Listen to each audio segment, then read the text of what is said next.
If you were to take any object and place it underneath a microscope, what you'll notice is that there's all sorts of irregularities in the surface. We never have a perfectly polished, smooth object down to the atomic level, and because of that, we end up with surfaces that look a bit more like this in the real world. Now, on the left, we have dielectric.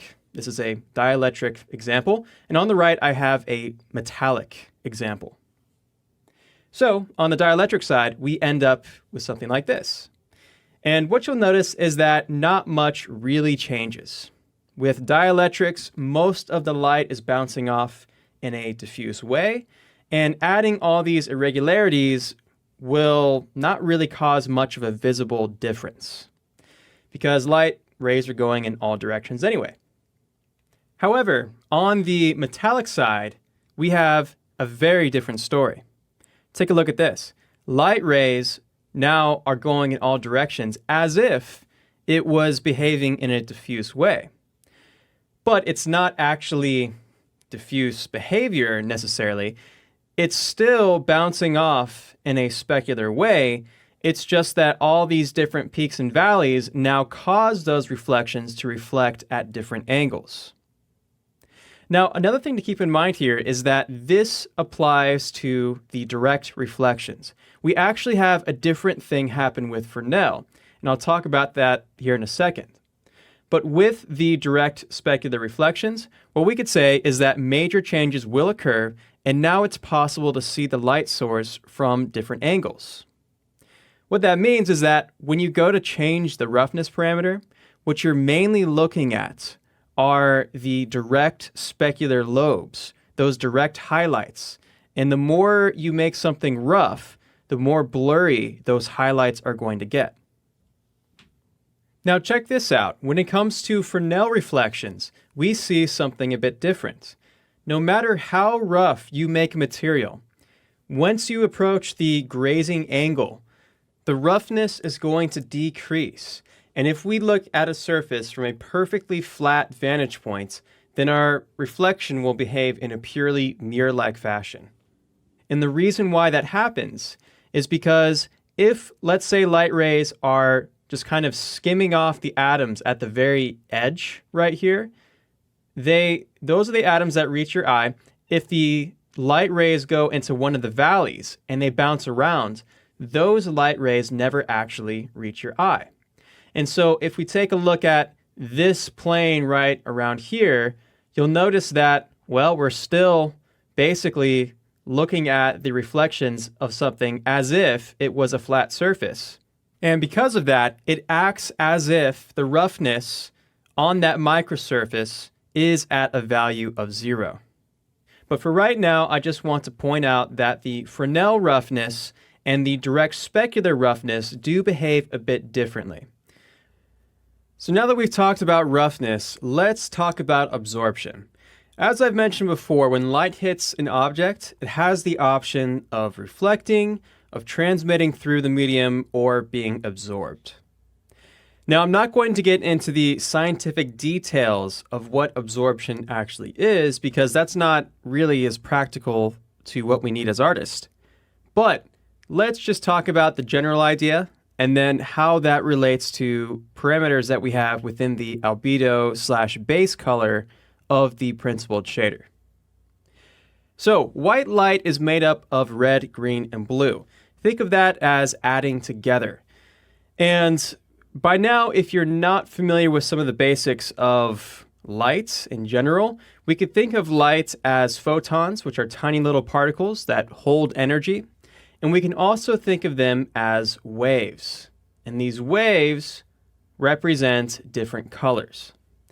Red has a lower frequency, a bit more like that, whereas blue has a higher frequency, like this. So if you add all these different, let's say, frequencies of light together, you end up with pure white. Now, how is it that we see color? Well, like I said, it's through absorption. So what ends up happening here is that if something is green, the red and the blue colors are being absorbed, and what's left over is green. If we take a specular reflection like this, we could say that the specular color remains mostly white. However, it is very possible here that some of that purely white color has been tinted in a green direction. And so even though we usually just assume that the specular color is white in most circumstances, it oftentimes actually gets tinted a little bit by the color of the object. But for the most part, for most dielectrics, most materials, you can consider this as white, or whatever color the light is when it bounces off. However, look at what happens when we have diffuse reflections. It goes inside the medium, the atoms bounce around, or I should say that the light goes from atom to atom, and every single time the light is casted to the next atom, a bit of the energy is absorbed as heat. So this red and this blue, it gets absorbed with every single bounce, and then by the time it leaves the object, the ray is now at this green color. Now, as we perceive color on an object, we're actually perceiving the general color that things end up becoming. And so, as you can imagine, the more bounces you have, the darker this color gets because more and more of the red and blue is being absorbed by the atoms. But as we look at objects, we just see a general color. That's what we're talking about with this albedo/base color. And also understanding the way in which light bounces around these different atoms and changes its color along the way will impact subsurface scattering once we get to that section.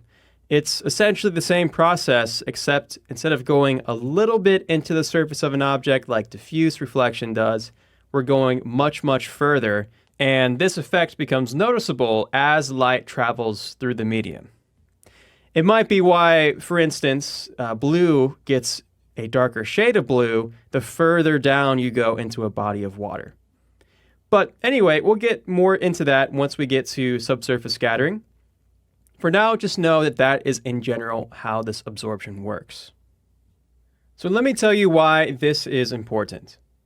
We have 100% of the light energy, and we know that some of that energy is going to be reflected in a specular way, some of it will happen in a diffuse way, and some of that energy will be absorbed as heat.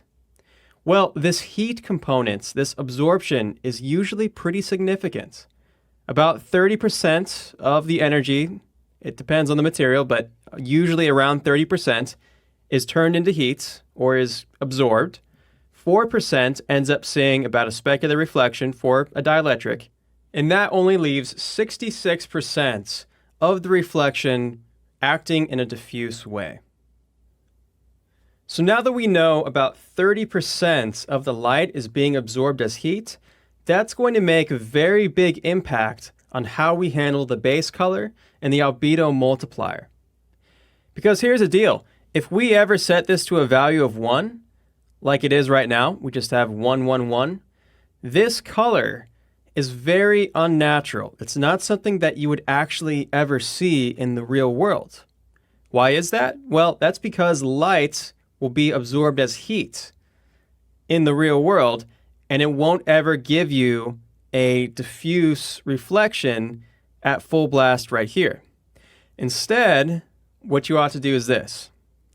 Go to the base color, and your new white lives at 0.7.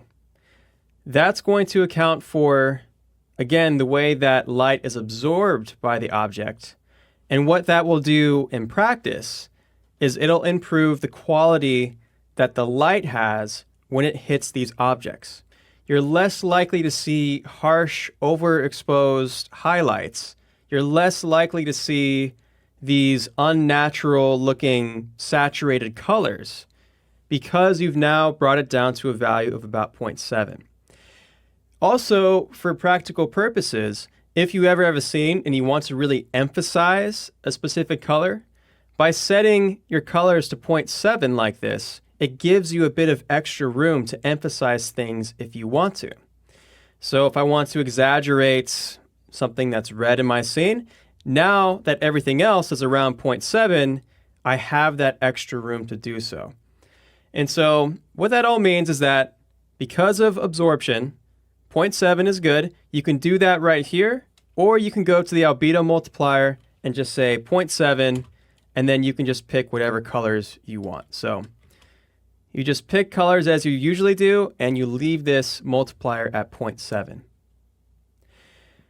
Okay, so now that we know a good bit about diffuse reflection, specular reflection, roughness, and absorption, now we're ready to take a look at reference, go through a few exercises, and recreate some basic materials based on all the theory that we just learned about. So we'll do that in the next lesson.